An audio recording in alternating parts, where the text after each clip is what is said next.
నువ్వు తాకిన వెంటనే గొప్ప శుభవార్తను వింటావు. కాదని దూరంగా నెట్టేయకమ్మా అని చెప్పి ఏదో ఒక తెలియని సందేశాన్ని అయితే ఈ రోజు అమ్మవారు మనకు అందించాలి అని అనుకుంటూ ఉన్నారు. మరి ఈ సందేశం వినే ముందు ఎవరికైతే అమ్మవారు అంటే నమ్మకం ఉంటుందో వారందరూ కూడా ఖచ్చితంగా ఈ వీడియోకి ఒక చిన్న లైక్ ఇచ్చి వీడియోని వినడం అయితే స్టార్ట్ చేయాలి. అంత మాత్రమే కాదండి, కింద కామెంట్ సెక్షన్ లో శ్రీమాత్రే నమః అని చెప్పి టైప్ చేయడం మాత్రం అస్సలు మర్చిపోవద్దు ఫ్రెండ్స్. ఇక చాలా మంది కూడా వాళ్ళ జీవితంలో జరిగిన అనుభవాలు కామెంట్ సెక్షన్ లో ఒక్కొక్కరు షేర్ చేస్తూ ఉంటే చాలా మంచిగా అనిపిస్తుందండి. రెస్పాన్స్ అనేది ఏంటంటే, అక్క మేము అనుకున్న కోరిక మాకు నెరవేరింది అని సిన్సియర్ గా కామెంట్ సెక్షన్ లో షేర్ చేస్తున్నారు. చూడండి, ఎంతో గొప్ప మంచి అనుభవాన్ని నాకు నిన్న చదవడం జరిగిందండి. నిజంగా వాళ్ళు అనుకోని డబ్బు అంటే మేము నిజమేనా, ఇలా జరుగుతుందా, ఇలా కూడా జరుగుతాయా అని మేము నిజంగా అనుమానం పడ్డాం అక్క.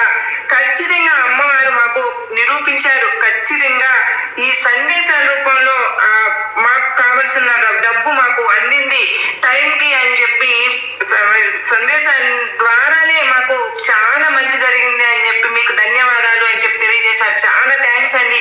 నిజంగా 100కి 1000% అమ్మవారి సందేశాల ద్వారా సమస్యలు తీరుతున్నాయని చెప్పి దానిలో ఎటువంటి సందేహం లేదని నేను పూర్తిగా మీ అందరికి హామీ ఇవ్వగలుగుతున్నాను. ఈ రోజున మీరందరూ కూడా చాలా సంతోషంగా ఉంటారు అని చెప్పి నిజంగానండి నా స్నేహితురాలండి తన భర్తలో మార్పు వచ్చి చాలా ఆనందంగా ఉన్నాను అని చెప్పి కూడా కాల్ చేసి చెప్పారు. ఇక అమ్మవారి సందేశం విషయానికి వస్తే కనుక, బిడ్డ నీ బంధం గురించి ఒక శుభవార్తను తెచ్చానమ్మా. విజయవాడ దుర్గమ్మని నువ్వు తాకిన మరుక్షణం నీకు నీ జీవితంలో ఈ సందేశంలో ఏ ఆంతర్యాన్ని నేను ఇవ్వబోతున్నానో తెలుసుకో బిడ్డ. అన్నీ ఉన్నా కానీ ఏదో లోటు. అమ్మా దుర్గమ్మ, నాకు తినడానికి చక్కగా తిండి ఉంది, టైంకి నాకు కావలసినవన్నీ కూడా నాకు అందుతూనే ఉన్నాయి. కానీ నా జీవితంలో ఏదో నేను తీర్చుకోలేని బాధతో నా మనసు అనేది గందరగోళంగా, ఎటువంటి ప్రశాంతత అనేది నాకు లేకుండా మనసంతా కూడా చికాకుగా కల్లోలంగా ఉంటుంది. దుర్గమ్మ, అసలు నాకు మనశ్శాంతి లేకపోవడానికి కారణమే నా భర్త లేదా దానికి కారణమే నా భార్య అని చెప్పి నాకు రోజు మొత్తంలో కనీసం నువ్వు ఒక్కసారైనా సరే కానీ అనుకుంటూ ఉంటున్నావు.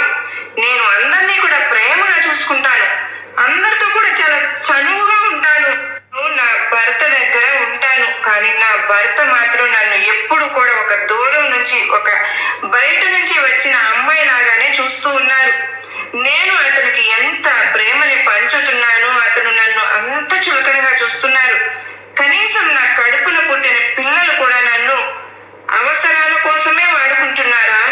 వీరు పెద్దయ్యాక వీరి కాళ్ళ మీద వీరు నిలబడిన తరువాత నా మీద అసలు వీరు ప్రేమను అనేది చూపిస్తారా?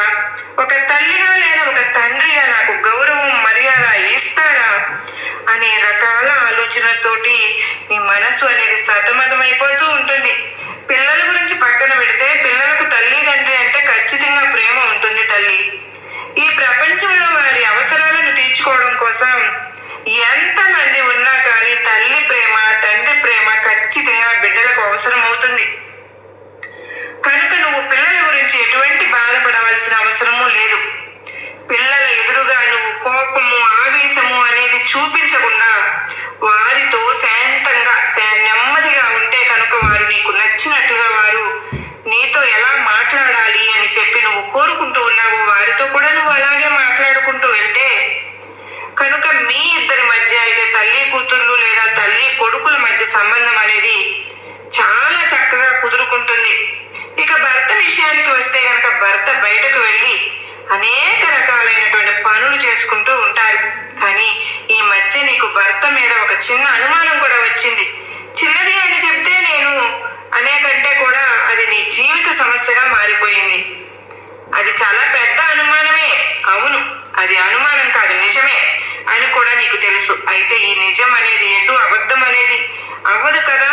కానీ అక్కడ ఉన్న ప్రాబ్లం ఏంటి అంటే అని చెప్పి ఆలోచించుకుని ఆ యొక్క సమస్య అనేది పూర్తిగా నువ్వు దూరం చేసుకోగలిగితే గనక నీ యొక్క భర్త లేదా నీ యొక్క భార్య ఖచ్చితంగా నువ్వు చెప్పినట్లుగా వినే అవకాశం అనేది తప్పకుండా ఉంటుంది బిడ్డ. ఎప్పుడైనా కానీ ఒక భర్త తన భార్య గురించి కోరుకునేది ఏంటి అంటే కనుక తల్లిలాగా ప్రేమను చూపించడం, స్నేహితురాలాగా తన కష్టాన్ని అర్థం చేసుకోవడం, తోడబుట్టిన వారిలాగా తనతో చనువుగా ఆప్యాయతగా ఒక చిన్న లాలింపును తన భర్త కోరుకుంటూ ఉంటారు. అటువంటి ప్రేమను ఏ స్త్రీ అయితే అందిస్తూ ఉంటుందో తనకు ఆ భర్త దాసోహం అయిపోతారు. ఇదంతా కూడా నేను ఎందుకు చెప్తున్నాను అంటే కనుక, బిడ్డ, నా బిడ్డ కష్టంలో ఉంటే ఒక తల్లిగా నా బిడ్డ బాగోగులు చూసుకునే ఏకైక పూర్తి బాధ్యత అనేది ఖచ్చితంగా నా మీదే ఉంటుంది.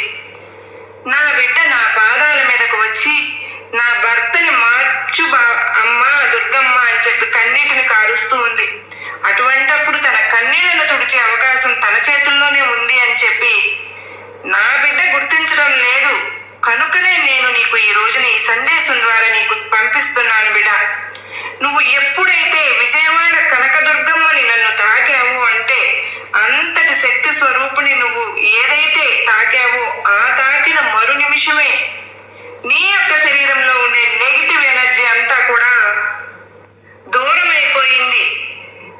నువ్వు ఏదైతే నెగిటివ్ గా ఆలోచిస్తూ ఉన్నావో, నీ మనసులో చికాకులు ఏవైతే ఉన్నాయో ఆ చికాకులన్నీ కూడా పూర్తిగా దూరం అయిపోయి నువ్వు ఆనందంగా ఉండే రోజు అనేది నీకు ఈ రోజు నుంచే ప్రారంభం కానుంది. కనుకనే నువ్వు ఆ దుర్గమ్మను తాకావు తల్లి. నువ్వు ఎప్పుడైతే నీ దుర్గమ్మను తాకావో ఈ రోజు నుంచే నీ జాతకంలో దోషాలు అన్నీ కూడా పూర్తిగా మాయమైపోతాయి. ఇక నువ్వు చేయాల్సిందల్లా ఏంటంటే కాస్తంత ఓర్పుని పెట్టుకోవడం. నీకు వచ్చే ఆవేశము, నీకు వచ్చే కోపం కాసేపు నువ్వు కూర్చుని ఆలోచించుకున్నప్పుడు, అవునమ్మా నేను కోప్పడ్డాను, ఆ క్షణంలో నేను కోప్పడకుండా ఉండాల్సింది అని చెప్పి ఎన్నోసార్లు నువ్వు అనుకున్న రోజులు కూడా ఉన్నాయి. నిజమే కదా తల్లి? అయితే ఆ కోపాన్ని నువ్వు ఎందుకు కంట్రోల్ చేసుకోలేకపోతున్నావా అని చెప్పి ఆలోచించుకుంటే, నువ్వు ఆ సమయంలో నా పేరును తలుచుకున్నా, దుర్గమ్మ అని తలుచుకున్నావు అంటే కనుక నీ యొక్క కోపం, ఆవేశం అన్నీ కూడా వాటంతటికి అవే తగ్గిపోతాయి. నీ భర్త మీద నువ్వు అరిచే ఆ క్షణంలో కాస్తంత నువ్వు ఓర్పుని కనుక పట్టుకోగలిగినట్టయితే నీ యొక్క జీవితం మహా అద్భుతంగా అత్యద్భుతంగా ఉంటుంది తల్లి. నేను నీకు ప్రమాణం చేసి చెప్తున్నాను, నీ భర్త చాలా అంటే చాలా మంచివాడు. ఇద్దరి మధ్య గొడవలు రావడానికి కారణం మీ యొక్క కోపము, ఆవేశం మాత్రమే. ఈ యొక్క కోపం, ఆవేశాన్ని కంట్రోల్ చేసుకుని ఇద్దరు కూడా ఒకరి విలువను ఒకరు గౌరవించుకుంటూ, ఒకరికి నచ్చినట్లు ఒకరు అన్యోన్యంగా ఉంటూ, ఒకరికి కోపం వచ్చినప్పుడు మరొకరు శాంతంగా ఉంటూ, ఒకరికి బాధ కలిగినప్పుడు మరొకరు ఓదార్పుని ఇస్తూ, డబ్బే శాశ్వతం అని చెప్పి ప్రతి నిమిషం డబ్బు గురించి గొడవలు పడడం మానేసిన రోజు మీ ఇద్దరి జీవితం చాలా అంటే చాలా అద్భుతంగా ఉంటుంది తల్లి. ఎప్పుడైనా సరే కానీ నువ్వు అంటూ ఉంటావు కదా, నీ భర్త వెళ్ళి ఇలా సంపాదిస్తున్నాడు, అంత సంపాదిస్తున్నాడు, కానీ చివరికి ఒక్క రూపాయి కూడా మా దగ్గర నిలవడం లేదు అని చెప్పి. అయితే నేను నీకు ఇప్పుడు ఒక చిన్న కథని చెప్పనా, జాగ్రత్తగా వింటావా? డబ్బు యొక్క విలువ ఏమిటో నీకు ఇప్పుడే తెలుస్తుంది. ఒక ఊర్లో శివాజీ అనే ఒక వ్యక్తి ఉన్నాడు. ఆ వ్యక్తి తన భార్య, వారికి పెళ్ళయి దాదాపుగా 30 సంవత్సరాలు అవుతుంది. అయినా కూడా వారికి సంతానం అనేది లేదు. సంతానం కోసం ఎన్నో పూజలు చేశారు, ఎన్నో నోములు వచ్చారు, ఎన్నో వ్రతాలు చేశారు, దానాలు చేశారు, ధర్మాలు చేశారు. అయినా సరే కానీ వారికి సంతానమే కలగలేదు. అయితే ఇక వాళ్ళ భార్య ఒక 20 సంవత్సరాలు అంటే 30 సంవత్సరాలు పెళ్ళి అవుతుంది కదా, ఆ తరువాత 20 సంవత్సరాలకు అలా వాళ్ళ జీవితాన్ని గడుపుతారు. 30 సంవత్సరాల తర్వాత వారికి భార్యకు ఆరోగ్యం అనేది దెబ్బతింటుంది. ఆరోగ్యం దెబ్బతిన్న తర్వాత అప్పటికి ఇద్దరికి కూడా కలిసి పని చేసుకునేవారు కదా కూడా, ఇప్పుడు కేవలం తన భర్త మాత్రమే సంపాదన మీద ఇల్లు గడవాల్సి వస్తుంది. ఇక తన భర్తకు కూడా వయసు అయిపోవడంతో ఏ పని కూడా చేయలేకపోతూ ఉంటారు. ప్రతి నిమిషం కూడా అమ్మవారి నామస్మరణ చేసుకుంటూ ఉంటారు భార్యాభర్తలు ఇద్దరు కూడా. అయితే వారికి ఒక ఆవు ఉంటుంది అన్నమాట. వారికి జీవనాధారం ఏదైనా ఉంది అంటే కేవలం ఆ ఒక్క ఆవు మాత్రమే. ఆవు పాలిస్తే ఆ పాలను అమ్మి బయటకు తీసుకువెళ్ళి వచ్చిన డబ్బులతోనే తన భార్యకు చూపించుకుంటూ ఇంట్లో గడుపుకుంటూ జీవనాన్ని కొనసాగిస్తూ ఉన్నారు. కొన్ని రోజులకే వాళ్ళ భార్య అనారోగ్యంతో చనిపోతుంది. ఇక చివరకు అతని ఆవు వీరిద్దరే మిగులుతారన్నమాట. అదే ఊరిలో ఒక యజమాని అనే ఒక జమీందారు కూడా ఉంటారన్నమాట. అతను ఏ కష్టము పడడు, చక్కగా కూర్చుంటాడు. ఎంత కూర్చుని తిన్నా డబ్బును సంపాదించి పెడుతుంది డబ్బు అని చెప్పి అంటా ఉంటారు కదా బిడ్డ. అలాగే తన యొక్క డబ్బే తనకి డబ్బును సంపాదించి పెట్టడం మొదలు పెడుతుంది. ఇంట్లో కూర్చుని రోజు తను కొన్ని వేల రూపాయలు సంపాదిస్తాడు. అతను ఊరికి జమీందారు కావడంతో ఎంతో మంది మనుషులు లేచిన దగ్గర నుంచి పడుకునేంత వరకు అతని చుట్టూ తానే తిరుగుతూ ఉంటారు. కానీ ఏ రోజు కూడా భగవంతుడు ఒక్క నమస్కారం కూడా పెట్టడు. తనకు డబ్బే జీవితం, డబ్బే ప్రపంచం. ఇదంతా కూడా పైన ఆకాశంలో ఉన్న భగవంతుడు చూస్తూ గమనిస్తూనే ఉంటారు. ఆ విష్ణుమూర్తి గమనించి నారదుడిని భూలోకంలోకి ఎవరెవరు కష్టాలు పడుతున్నారో చూసి రమ్మని చెప్పి పంపిస్తారు.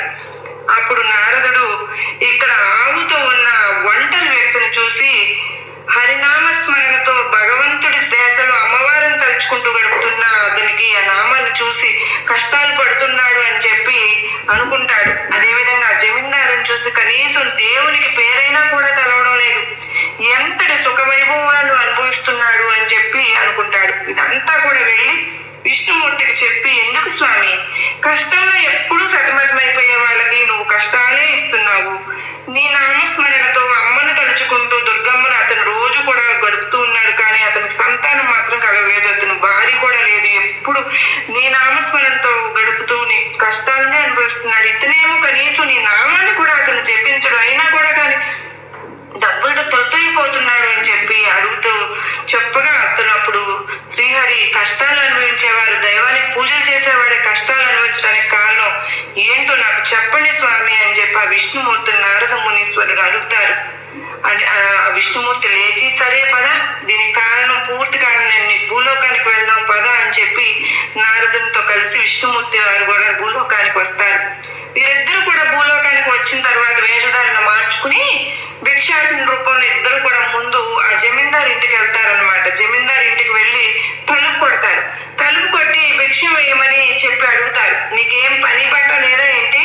ఇద్దరు చూడడానికి బాగానే ఉన్నారు కదా, నేను మీకెందుకు భిక్ష వేయాలి? మా ఇంట్లో ఎందుకు ఎటువంటి భిక్ష వేయడం అనేది జరగదు, వెళ్ళిపోండి వెళ్ళిపోండి అని చెప్పి దారుణంగా అవమానించి ఆ జమీందారు ఇద్దరిని పంపించేస్తారు. అంటే నారదుడు విష్ణుమూర్తిని పంపించేస్తారు. ఇక వీరిద్దరు కూడా అప్పుడు ఆ పేద ఇంటి వ్యక్తికి వెళ్తారనమాట. అంటే గోమాతను పట్టుకుని ఉన్నాడు కదా అతని దగ్గరికి వెళ్తారు. అతని దగ్గరికి వెళ్ళి అతను తలుపు కొడతారు. భిక్ష వేయనైనా అని చెప్పి అడుగుతారు. విష్ణుమూర్తి అప్పుడు సంతోషం, మీరు మా ఇంటికి వచ్చినందుకు, నాకు ఈ రోజు ఒకరికి భిక్ష వేసే అవకాశం కలిగినందుకు నేను చాలా అదృష్టవంతుణ్ణి, కానీ తినడానికే నాకు లేదు, నేను మీకు ఏం భిక్ష వేస్తాను అని చెప్పి అనుకుంటూ మనసులో ఆవు వంక చూస్తారు. సరే ఆవు పాలిస్తుందేమో, పాలు తెద్దామని చెప్పి వెంటనే లోపలికి వెళ్ళి గిన్నెని తీసుకొచ్చి ఆ గిన్నె నిండా పాలు పితికి ఇద్దరికి కూడా చెరొక గ్లాసును పోసి నారదుల వారికి విష్ణుమూర్తి వారికి ఇస్తారనమాట. వాళ్ళిద్దరు కూడా పాలు తాగిన తర్వాత ఇప్పుడు ఇద్దరు కూడా పక్కకు వెళ్ళి మాట్లాడుకుంటుంటారు. అప్పుడు నారదుడు అడుగుతాడు, స్వామి నువ్వే చూసావు కదా, జమీందారుకి చక్కగా ధనం ఉంది, అంటే ఆ భిక్షాటన చేసే అవకాశం ఉండి కూడా అతను భిక్షాటన చేయలేదు. ఇతనికి భిక్షాటన చేసే అవకాశం లేకపోయినా కూడా ఏదో ఒక రూపంలో కల్పించుకుని భిక్షాటన చేశాడు. మరి మీరే వీరిద్దరికి ఏం వరాలు ఇస్తారో ఇవ్వండి అని చెప్పి నారదుని అడుగుతారనమాట విష్ణుమూర్తిని. అప్పుడు విష్ణుమూర్తి జమీందారుకు ఈ వరం ఇస్తారు. ఇతనికి ఇంకా ఆదాయం ఎక్కువైపోవాలి, సంపదలు ఇంకా ఎక్కువైపోవాలి, అతను ఏ పని చేసినా కూడా అతనికి బాగా కలిసి రావాలి అని చెప్పి జమీందారికి వరం ఇస్తారు. ఇక ఈ యొక్క కష్టాలు పడే వ్యక్తికి మాత్రం ఇతనికి ఏదైతే ఆధారం ఉందో ఆ ఆవు కూడా రేపటికల్లా చనిపోవాలి అని చెప్పి వరమిస్తారు అన్నమాట. ఇక నారదుల వారు చాలా ఆశ్చర్యపడిపోతారు. అదేంటి స్వామి, మీరు ఇతను పేదరికంలో ఉన్నవారని చూసి మీరు ఇతన్ని జమీందారుని చేసి అతన్ని పేదవాడిని చేస్తారేమో అనుకున్నాను, కానీ మీరేమో అతనికి ఉన్న ఏకైక జీవనాధారం ఆ గోమాత కూడా చనిపోవాలని చెప్పి వరం ఇచ్చారేంటి అని చెప్పి అడుగుతారు. అప్పుడు దానికి విష్ణుమూర్తి చెప్పిన సమాధానం ఏంటి అంటే కనుక, నారదముని ఇప్పుడు నేను అతనికి అంటే బాగా డబ్బు ఉన్న వ్యక్తికి వరం ఇచ్చాను కదా, అతను ఎప్పుడు కూడా మనశ్శాంతిగా ఉన్నదే లేదు. అతను ఇంకా డబ్బు సంపాదించాలి, ఇంకా ధనం రావాలి, ఇటు నుంచి రావాలి అటు నుంచి రావాలి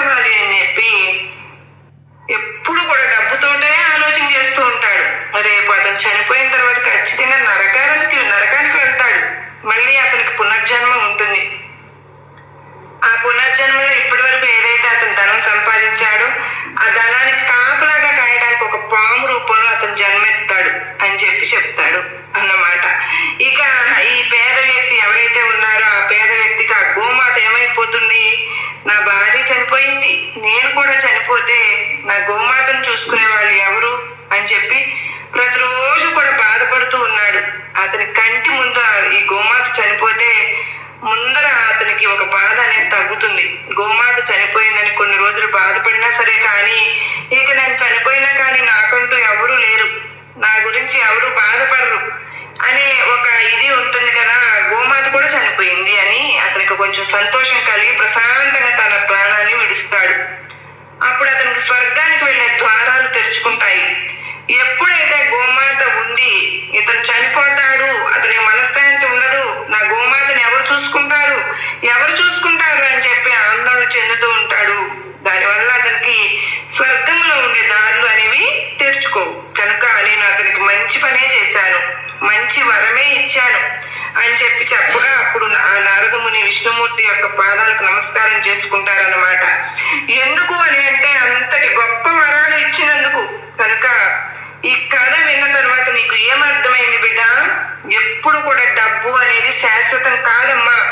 డబ్బు కావాలి, కానీ అవసరానికి మనకు ఎంత కావాలో అంత సమయానికి అందుకుంటే చాలు. అంతేకాని దాన్ని దాచుకోవాలి, దానికోసం ఇంకా ఇంకా కష్టపడాలి అని చెప్పి ఉన్న నీ యొక్క ఈ చిన్న జీవితాన్ని టెన్షన్స్ తోటి, ఆందోళనతోటి, ఒత్తిడులతోటి, ఏ ప్రేమలు లేకుండా గడపాల్సిన అవసరం అయితే లేదు కదా. కనుక ఇప్పుడు ఈ కథ నీకు వినిపించడానికి నీకు అర్థమైంది అని చెప్పి నేను అనుకుంటున్నాను. బిడ్డ, ఏది కూడా ఈ జీవితంలో శాశ్వతం కాదమ్మా. ఒకరికి ఒకరు ఎప్పుడు కూడా ప్రేమను చూపించుకుంటూ ఉండాలి, ఆప్యాయతను చూపించుకుంటూ ఉండాలి. ఒక స్త్రీమూర్తిగా నీకు చాలా శక్తి ఉంటుంది. ఆ దుర్గమ్మ తల్లికి ఎంత శక్తి ఉందో నీకు కూడా అంత శక్తి ఉంటుంది. కానీ శక్తి కొన్నిసార్లు ఓర్పు తప్పితే కనుక అది నీకే నష్టం అవుతుంది అని గుర్తుపెట్టుకో. కనుక ఈ రోజు నేను చెప్పేది ఏంటి అంటే కనుక బిడ్డ, నువ్వు చక్కగా మంగళవారం కానీ శుక్రవారం కానీ ఒక తమలపాకును తీసుకుని ఆ తమలపాకు మీద స్వస్తిక్ గుర్తు వేసి గంధంతో స్వస్తిక్ గుర్తును చేసుకుని కింద శ్రీం అని చెప్పి రాసి దాని కనుక నువ్వు నీ పూజా మందిరంలో పెట్టుకున్నావు అంటే పూజించుకుని నీ యొక్క సంకల్పాన్ని చెప్పుకుంటూ తరువాత తమలపాకును కనుక నీ భర్త జోబులో కనుక పెట్టుకున్నట్లయితే నీ భర్త నీకు అనుకూలంగా మారుతారు. తనకున్న ఆ ఇబ్బంది పెట్టే తనని తప్పుడు దారిలో నడిపించే అలవాట్లు ఏవైతే ఉన్నాయో ఆ అలవాట్లన్నీ కూడా తగ్గుముఖం పట్టి తను నీ చుట్టూ తానే తిరిగి నిన్ను ప్రేమగా చూసుకుంటాడు, నీకు ఇష్టమైనట్లుగా ఉంటాడు. కనుక ఇక నుంచి నువ్వు ఈ రోజు నుంచి దేని గురించి ఆలోచించాల్సిన అవసరం లేదు. ప్రతి శుక్రవారము లేదా ప్రతి మంగళవారం కూడా చక్కగా ఇల్లంతా శుభ్రం చేసుకుని స్వస్తి గుర్తు రాసుకుని తమలపాకు మీద కుంకుమ బెట్లు పెట్టుకుని కింద శ్రీమాత్రే నమః అని చెప్పి రాసుకుని అమ్మవారి పాదాల దగ్గర శ్రీం అని పెట్టుకుని సంకల్పించుకుని ఆ యొక్క తమలపాకును నీ భర్త జోబులో పెట్టుకో. నీ భర్త ఇక నీకు నచ్చినట్లుగా నీకు అనుకూలంగా మారుతారు. మీకు ఎప్పుడు కూడా పాజిటివ్ ఎనర్జీ ఉంటుంది.